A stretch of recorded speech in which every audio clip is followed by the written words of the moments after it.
Assalamu alaikum wa rahmatullahi wa barakatuh, my brothers, my sisters. I want to talk about expectations of parents when it comes to their own children and the impact that can have on these children.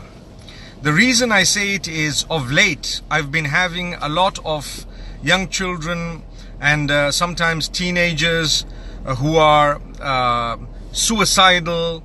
They feel very, very low. Their self-esteem is very low. And when you probe, you find that the parents have a very, very high expectation of those children. Now, when Allah blesses us with children, everyone loves their kids and each one wants the child to be the best.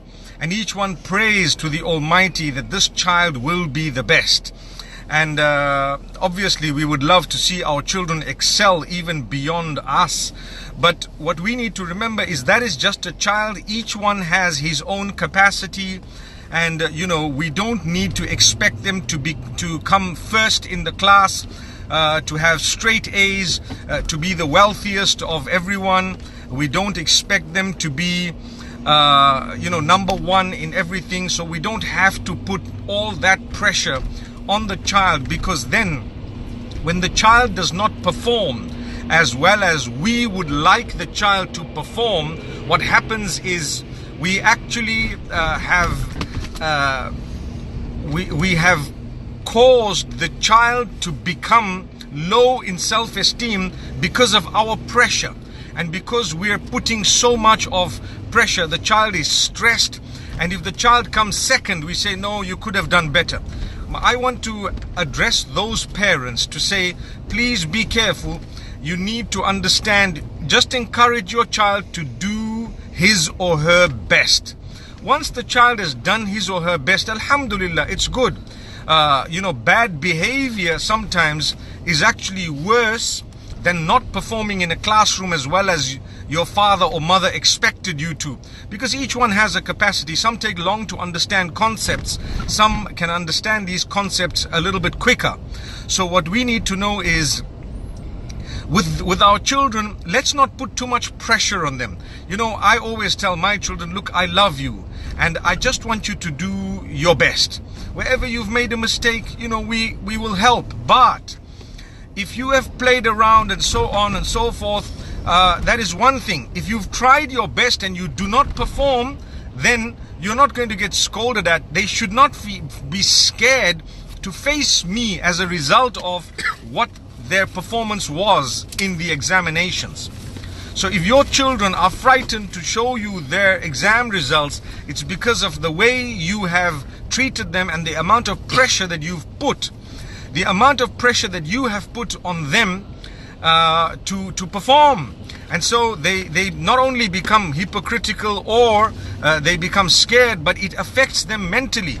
I've known of children who, even before the exam results come out, they already are suicidal, they become depressed, they become sick.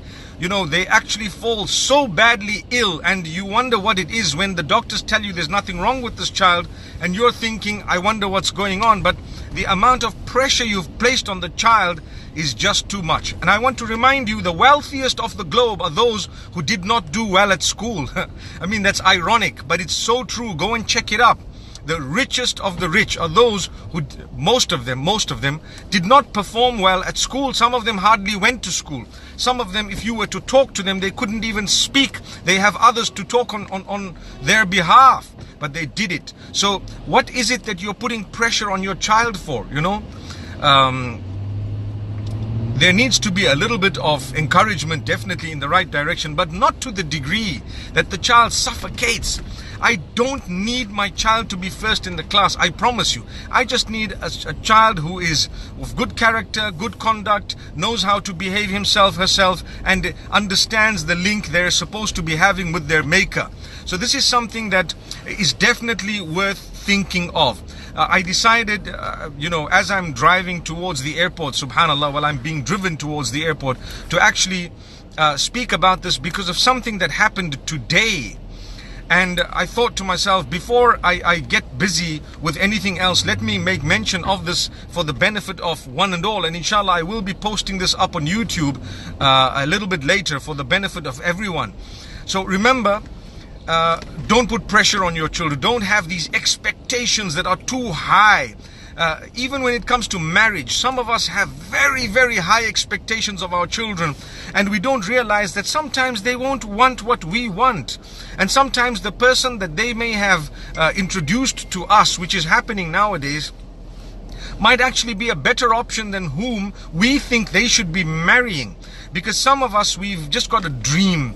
It's just in this ideal fantasy we've got in our minds. My child will do this and do that. Your child won't be the best performing child in the sport or in the classroom, you know, the sports that the child might be participating in, or any other activities, or the classroom. Your child will not be the best. No, let them perform, let them enjoy it. It's all about enjoying. I talk about my school days. I'm sure you all speak about your school days as well, with fond memories. You know, we had fun. There were days we got into a little bit of trouble. There were days when we got up to a little bit of mischief. You know, do I look like the mischievous one? Nah, I don't. But anyway, yes, we did get up to a little bit here and there. Sometimes, you know, we did this, got into trouble for not doing our homework and so on. That was part of growing up. We enjoyed it, you know. Some of us were fortunate that we were probably the top few in the class, but it's not always the case. Sometimes we didn't. And I know of people who are really intelligent. If they don't come first, they are depressed, they cannot eat, they cannot speak, they cannot go out, because I think there is too much pressure on that child from those who live with the child or around. So let's drop that, inshallah, to a level that is acceptable, in a way that strike the balance. I want to encourage my child, but at the same time, the child needs to know, if you don't come first, I really, really still love you, and I love you even more if your character and conduct is great and you have not performed so well. But if you were lazy and I saw you wasting money, etc., in the sense that I'm paying your school fee and you just, you know, lazed around, then it would hurt me, you know. So let's word our encouragement to our children in the best possible way. My brothers and sisters, this is a very beautiful message. I've kept it to the point, and I've spoken about this issue of putting pressure on our children, having very high expectations from our children, and the damage that that causes. I've seen children who are suicidal. They literally want to kill themselves because they didn't do so well in the exam room. I mean, come on, my beloved parents, you're supposed to have thought of this from earlier on. We're going into a tunnel, so I don't know what's going to happen here, but inshallah I'll still be able to see you a little bit. I hope the network is not lost, but if it is, inshallah, I will still be putting this up on YouTube, inshallah, and we will be able to benefit from it. Oh, we're already coming out of the tunnel from the other side. MashaAllah, tabarakallah. Okay, there goes. MashaAllah, we're back. So my brothers and sisters, I pray that you can help your children, especially those who are young and still, you know, up and coming, to let them enjoy that part of their lives. Don't put too much pressure. Sometimes when it comes to perhaps religious studies, we put so much of pressure on the child that their growth and their upbringing is actually distorted, or it is stunted in one way or another. Something goes wrong because we've put so much pressure. They begin to dislike religious studies. You know, I know when memorizing the Quran, for example, some of the parents put so much pressure on their children that the children begin to develop a hatred towards what they're doing, or sometimes the mischievousness shows in their behavior and we don't know it was us who actually caused it because of the way we applied pressure and we did not allow them to be children. When someone tells me, oh, my child became a hafiz, you know, at the age of 4 and 5, and I start thinking there will be some form of deficiency in the growth of that child because of the pressure you've actually put for that child at such a young age to do something, and to push them for what? I mean, nobody's going to ask you when you're the imam of the masjid, at what age did you finish your salah, meaning your Quran, for example, or how good were your results at school when you've become a doctor or something. I know of people who are doctors, top doctors, who didn't make it first time. You know, they struggled even getting into the university. So remember, my brothers and sisters, I wouldn't like someone putting pressure on me to perform in a way that it depresses me, stresses me.